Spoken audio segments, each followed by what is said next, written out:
The Instagram discovery Jennifer Martinez stared at her phone screen, her morning coffee growing cold as she scrolled through Instagram stories. At 47, she had learned to navigate social media better than most of her peers, but today she wished she hadn't opened the app at all. There, in her husband David's story from the previous evening, was a photo that made her stomach drop. A dimly lit restaurant table with 2 wine glasses and what appeared to be a woman's manicured hand reaching for the bread basket. The timestamp showed 8:30 p.m. Jennifer remembered exactly where David had claimed to be at that time, working late at home on quarterly reports for his consulting firm. She had even brought him a sandwich to his home office around 9, finding him hunched over his laptop with spreadsheets filling the screen. Jennifer set her phone down with trembling fingers and tried to rationalize what she'd seen. Maybe it was an old photo he'd accidentally reposted. Maybe the hand belonged to a colleague at a legitimate business dinner he'd forgotten to mention. But deep down, a cold certainty was already settling in her chest. "Mom, are you okay?" her 16-year-old daughter Emma asked, padding into the kitchen in her pajamas. "You look like you've seen a ghost." "Just tired, honey," Jennifer managed, forcing a smile. "Did Dad say anything about working late last night when you got home from soccer practice?" Emma's expression shifted almost imperceptibly, a flicker of something. Guilt? Fear? Crossing her features. Yeah, he said he had a lot of work to catch up on." She grabbed a granola bar and headed toward the stairs. "I'm gonna be late for school." Jennifer watched her daughter retreat, noting the unusual quickness in her step. Emma had always been a terrible liar, even as a small child. The realization that her own daughter might know something made Jennifer's hands shake as she reached for her phone again. She screenshotted the Instagram story before it disappeared, then spent the next hour analyzing every pixel of the image. The restaurant looked upscale, the kind of place that required reservations and charged $30 for an entree. Not the kind of establishment where David would grab a quick bite during a working dinner. They had been married 22 years, and Jennifer knew her husband's habits. When he worked late, he ordered pizza or heated up leftovers. He didn't wine and dine in romantic restaurants. The woman's hand haunted her. The nail polish was a deep burgundy shade, professionally done. A delicate gold bracelet caught the candlelight. This wasn't a colleague grabbing a rushed business meal. This was a date. Jennifer tried to focus on her work at Pinnacle Insurance, where she managed employee benefits for nearly 300 staff members. But every few minutes, she found herself staring at the screenshot, zooming in on details she'd missed before. By lunch, her productivity had plummeted to 0. "You're distracted today," observed Marcy, her assistant, poking her head into Jennifer's office. "Everything all right at home?" "Fine," Jennifer replied automatically, then caught herself. Marcy had been through a messy divorce 3 years prior, and had always been refreshingly honest about the experience. "Actually, can I ask you something?" Marcy stepped inside and closed the door. "Shoot," Jennifer showed her the screenshot. "David posted this last night, but he told me he was working at home. Am I being paranoid, or does this look like—" "A date," Marcy finished flatly. "Jen, that's definitely a date. The lighting, the wine, the body language. Even though you can only see her hand, there's intimacy in that gesture." She studied Jennifer's face with concern. "How long have things been off between you two?" The question hit Jennifer like a punch to the gut, because she realized she couldn't answer it. When had David started working later hours? When had their conversations become purely logistical discussions about Emma's schedule and household maintenance? When had they stopped having dinner together most nights? "I don't know," she admitted. "Maybe 6 months? I thought it was just work stress. His consulting business has been growing." "Growing, or providing convenient excuses?" Marcy asked gently. "Jen, you need to trust your instincts here. If something feels wrong, it probably is." That evening, Jennifer watched David carefully as he walked through the front door at his usual 6:30 p.m. He kissed her cheek, a perfunctory gesture that had become routine, and headed straight for the shower. She noticed he whistled softly while climbing the stairs, something he hadn't done in months. During dinner, she decided to test him. "How was your evening yesterday? You seemed stressed when I brought you that sandwich." "Oh, you know how it is," David replied, cutting his chicken without making eye contact. "These quarterly reports are killing me. I barely had time to eat." Maybe you should take a break occasionally. Go out for a proper meal instead of working through dinner. David's fork paused midway to his mouth. What's that supposed to mean? Nothing specific, just that you've been pushing yourself so hard lately. Jennifer kept her voice casual.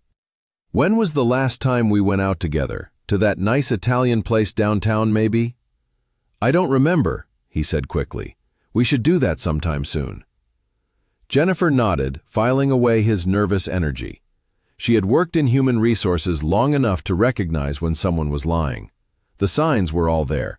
The averted gaze, the rushed responses, the slight tremor in his voice when caught off guard. After dinner, while David helped Emma with her calculus homework, Jennifer retreated to their bedroom and opened Instagram again. She navigated to David's followers list and began scrolling through unfamiliar female names, looking for clues. Most were clearly professional contacts or friends of friends, but one profile caught her attention. Fit Life with Tasha. The profile belonged to a woman named Tasha Rodriguez, a personal trainer with highlighted abs and an infectious smile in every photo. Jennifer's heart sank as she scrolled through recent posts. There, 3 weeks ago, was a photo of Tasha at the gym with the caption, "So grateful for all my dedicated clients who trust me with their fitness journeys." The comments section made Jennifer's blood run cold. David's username was there, with a flame emoji and the words, "Best investment I ever made." Jennifer had never heard David mention hiring a personal trainer. They had a joint checking account, and she handled most of their financial planning. If he was paying for personal training sessions, she would have seen the charges. Unless, she grabbed her laptop and logged into their bank account. The recent statements showed several cash withdrawals over the past few months, amounts that had seemed unremarkable at the time, but now formed a suspicious pattern. 200 here, 300 there, always on days when David claimed to be working late. Jennifer's phone buzzed with a text from her sister Rachel. "Coffee tomorrow morning? I have some gossip about the Hendersons' divorce." "Can't tomorrow," Jennifer typed back. "Rain check? Everything okay? You sound off." Jennifer stared at the message, her fingers hovering over the keyboard. She wasn't ready to voice her suspicions aloud, not even to Rachel. Once she said the words, they would become real in a way that felt too terrifying to contemplate. "Just tired," she replied. "Long week at work."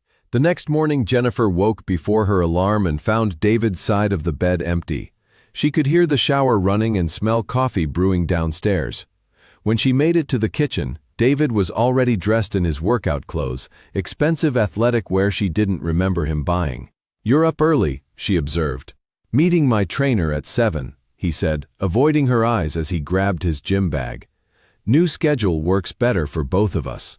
"Oh, you have a trainer now. That's great, honey. What's his name?" The pause was almost imperceptible, but Jennifer caught it. "Her name is Tasha. She specializes in strength training for guys my age." "Where did you find her?" "Referral from someone at work." David kissed her forehead and headed for the garage. "I'll probably grab breakfast after, so don't wait for me." Jennifer waited until she heard his car pull out of the driveway before opening her laptop again. This time, she dove deeper into Tasha's social media presence. The woman's Instagram was full of fitness tips, client transformations, and motivational quotes, but Jennifer noticed something else: luxury items that seemed inconsistent with a personal trainer's typical income. Designer handbags, expensive jewelry, photos from high-end restaurants, and weekend getaways. One photo from 2 weeks ago showed Tasha wearing a gold necklace that Jennifer recognized. She rushed to her jewelry box and confirmed her suspicion. Her own gold necklace, an anniversary gift from David 3 years ago, was missing. She had assumed she'd misplaced it during their last move, but now she wondered if David had borrowed it for someone else. The betrayal hit her in waves.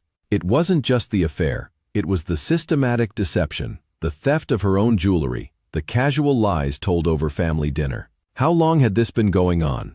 How stupid had she been not to notice? Jennifer called in sick to work, something she rarely did, and spent the morning conducting her own investigation. She drove past the gym where David claimed to train with Tasha and discovered it didn't open until 9 a.m. His 7 o'clock session was another lie. Instead, she decided to follow her instincts and drove to the upscale shopping district across town. Sure enough, David's silver BMW was parked outside a boutique coffee shop. Through the window, Jennifer could see him sitting across from Tasha, their hands intertwined on the small table between them. Watching her husband of 22 years hold another woman's hand was the moment Jennifer's marriage officially died. She sat in her car for 10 minutes, tears streaming down her face, before driving home to figure out what to do next. Emma was still getting ready for school when Jennifer returned. Her daughter took one look at her mother's red-rimmed eyes and sank onto the living room couch. "Mom, I need to tell you something," Emma said quietly. "About Dad and I saw them together. At the mall, like 3 months ago." Jennifer felt the air leave her lungs. "You knew?" "I didn't know what to do," Emma's voice cracked. "I kept thinking, maybe it was just a friend, or maybe I misunderstood what I was seeing. And then I thought if I told you, it would ruin everything. I just wanted our family to stay together." Jennifer pulled her daughter into a hug, her heart breaking for the impossible position Emma had been put in. "Honey, this isn't your fault. None of this is your fault." "Are you going to divorce him?" Emma asked through tears. "I don't know yet," Jennifer admitted, "but I need to know the truth about what's been happening." That afternoon, Jennifer met her best friend Linda for lunch at their usual cafe downtown.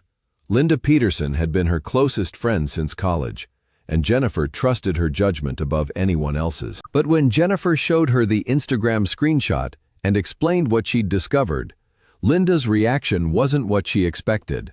"Jen, I need to tell you something," Linda said, her face pale. "I saw them too, David and this woman, about 3 months ago at the Westfield Mall. I wasn't sure if I should say anything because..."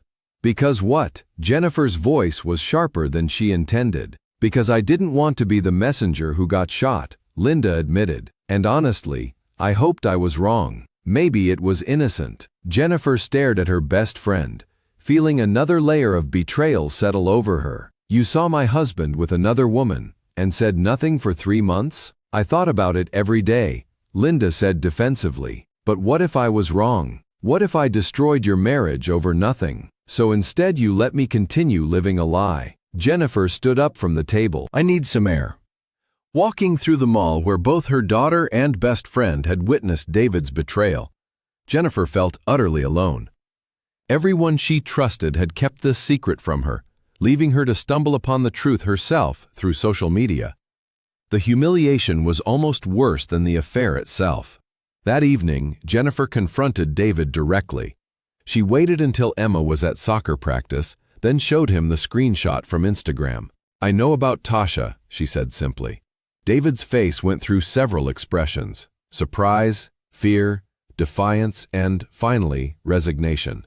"It's not what you think." "Really? Because I think you've been having an affair with your personal trainer while lying to me about working late.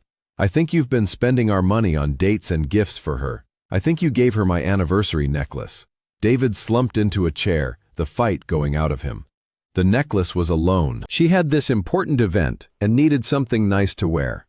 "A loan?" Jennifer's voice rose.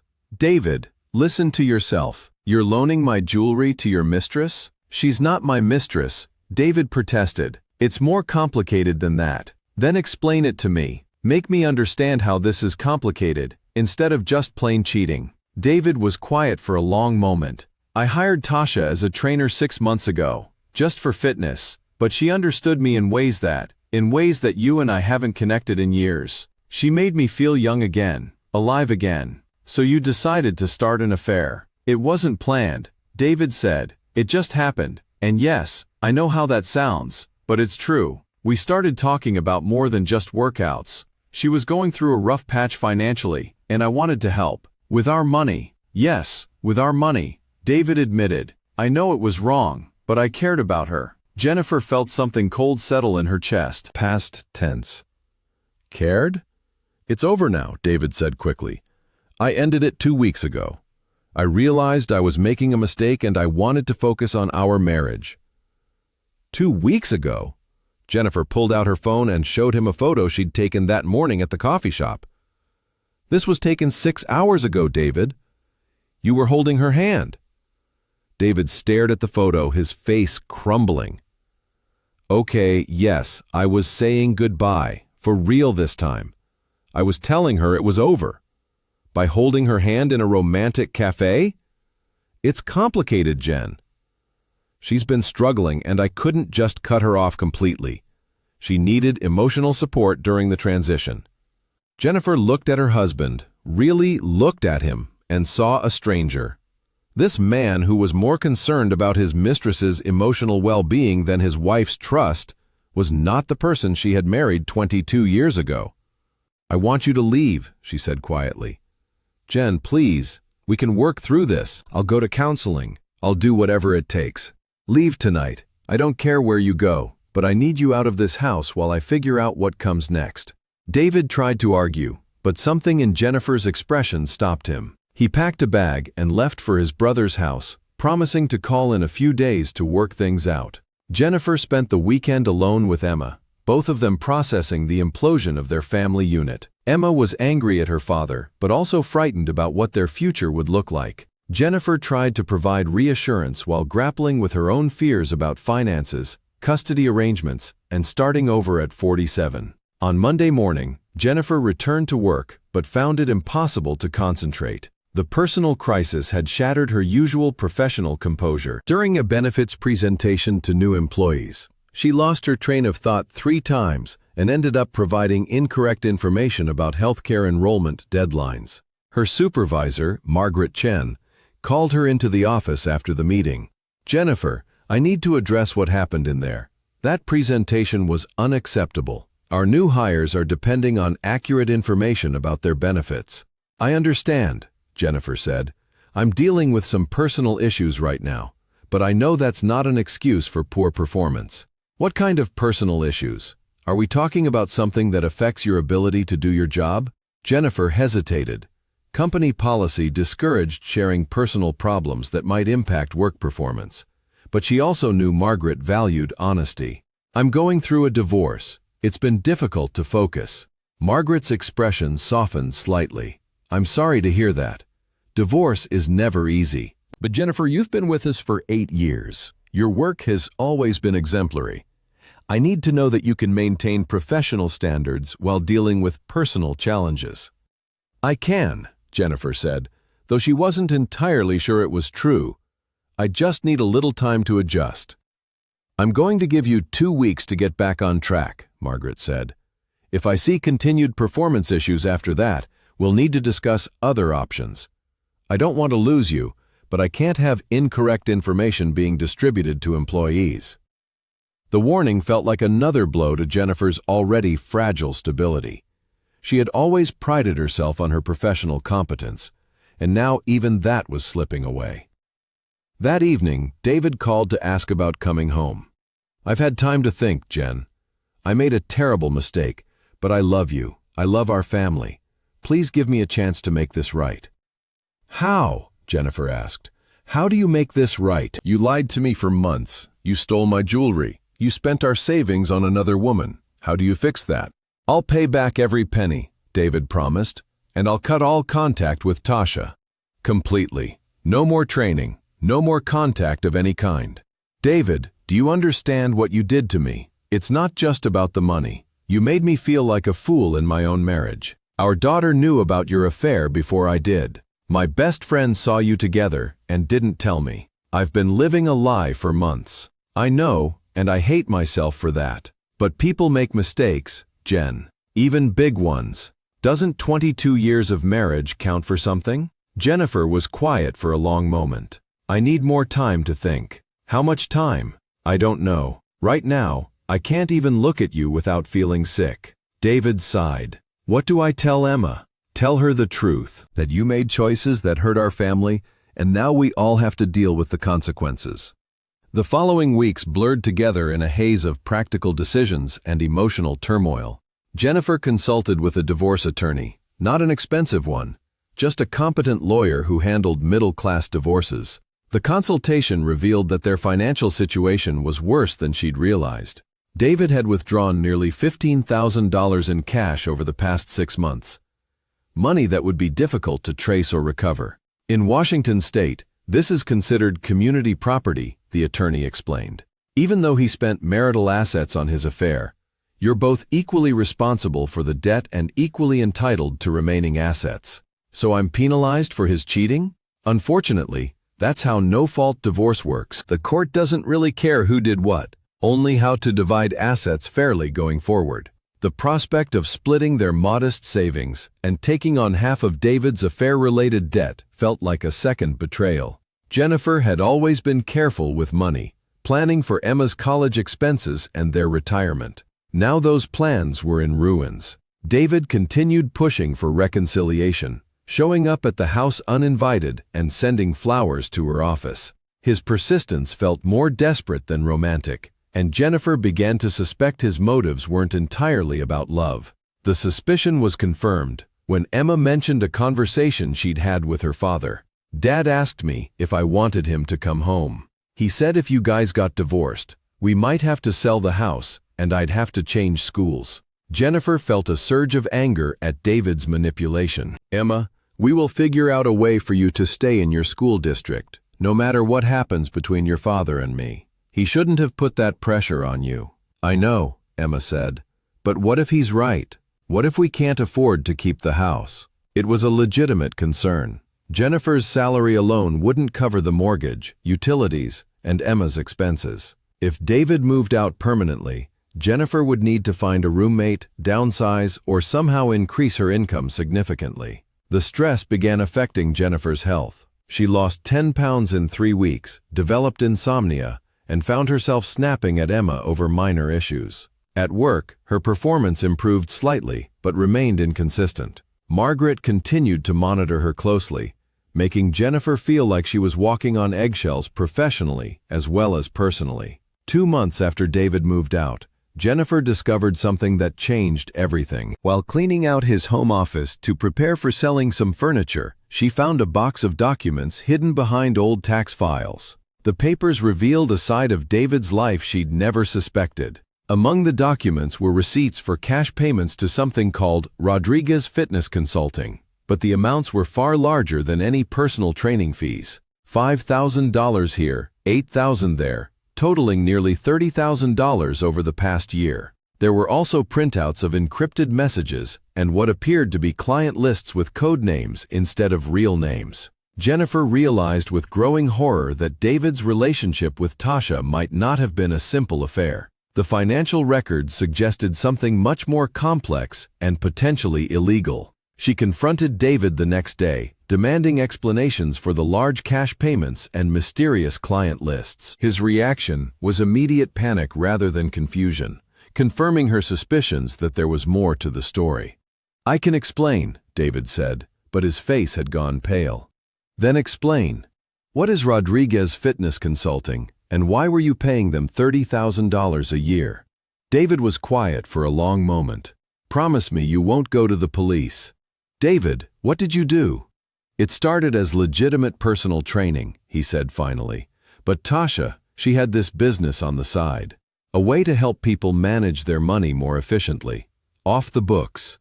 "Money laundering?" Jennifer's voice was barely a whisper. "Not exactly. More like creative accounting for people who wanted to minimize their tax burden. I thought I was just helping some of my consulting clients manage their finances better." Jennifer stared at her husband in disbelief. "You were involved in tax evasion?" "I was just a middleman," David protested. "Tasha handled all the technical aspects. I just connected her with people who needed her services." "And the affair?" David's face flushed. "That part was real. I know it sounds crazy, but I genuinely cared about her. The business arrangement came first, but then we got emotionally involved." Jennifer felt like she was hearing about a stranger's life. The man she'd been married to for over 2 decades had been living a double life that involved both infidelity and financial crimes. "David, please tell me you stopped when you said you ended the relationship." "I tried to," David said, "but Tasha said I couldn't just walk away. I knew too much about her operation. She needed me to stay involved, at least for a while longer, to make sure everything wrapped up cleanly." "Is that why you wanted to reconcile? To keep me from asking too many questions?" David's silence was answer enough. That night, Jennifer made 2 phone calls. The first was to her divorce attorney, informing him about the potential criminal activity and her need to protect herself legally. The second was to the IRS fraud hotline, because she realized that her taxes had likely been filed incorrectly for years without her knowledge.